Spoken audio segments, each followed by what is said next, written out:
Marie Chek, bonjour. Bonjour. Merci de nous avoir rejoints. Alors, on va rester un petit peu dans la noirceur, n'en déplaise à ceux qui se sont réveillés tôt en cette matinée de Noël. On va parler d'art contemporain, une exposition dont le nom déjà est particulièrement évocateur, à moitié vide. Je vous laisse expliquer. Moitié vide, on dit le verre est à moitié vide. Quand on est heureux, ça suffit, et quand on est malheureux, ça suffit pas. Voilà. Ouais. Donc tout est une question d'état mental, je dirais.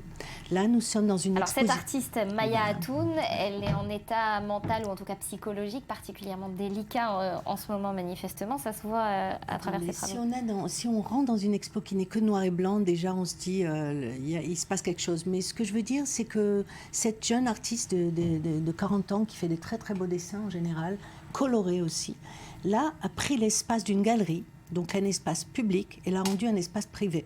Elle a reconstruit un appartement, un duplex.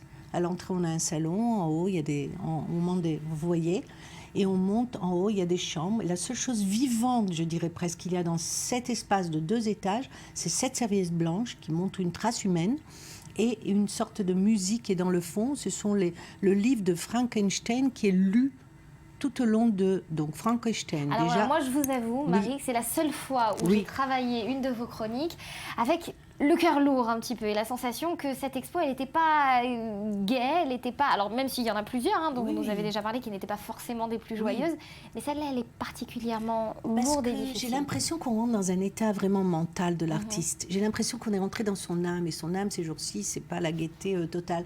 Je veux dire, regardez, Ghost, c'est fantôme. Elle a enlevé le G et elle a fait host. C'est un invité. Donc on ne sait pas si on est welcome ou on est repoussé. Et c'est un néon, ça allume un peu. C'est une ambiance très, un peu effrayante et en même temps très attirante. La couleur jaune nous attire, c'est comme du feu. Donc elle joue sur les mots, elle joue sur... elle a fait plus de 300 dessins dans la salle de bain, tous les dessins, tous les patterns. Ça, c'est le plan de la maison qui existait dans les années 30 sur les rideaux à l'entrée.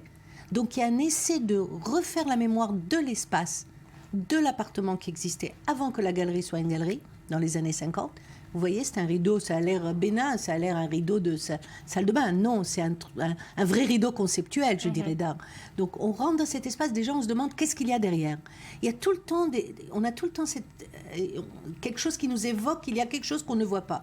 Là, il y a marqué hypertextualisation. Hypertextualisation, il y a trop de texte. Les mots deviennent un objet d'art. En fait, le néon est une sculpture. Donc, elle joue entre l'image et l'objet. Et puis, c'est vide. C'est vide. Il y a quelque chose de très froid. Là, on a l'impression que c'est une table ou une fer à repassage. Il y a tout le temps des doubles messages. Et c'est pour ça, un double message particulier à voir. Ça, c'était autre chose. Ça, c'était il y a une semaine. C'était la semaine dernière. Oui. Un message particulier, en tout cas, à voir son expo à moitié plein, à moitié rempli. À moitié rempli. De Maya Hatoun, c'est présenté à la galerie Givon. Tout à fait. C'est autre chose. C'est unique. C'est à voir. Merci beaucoup, Marie.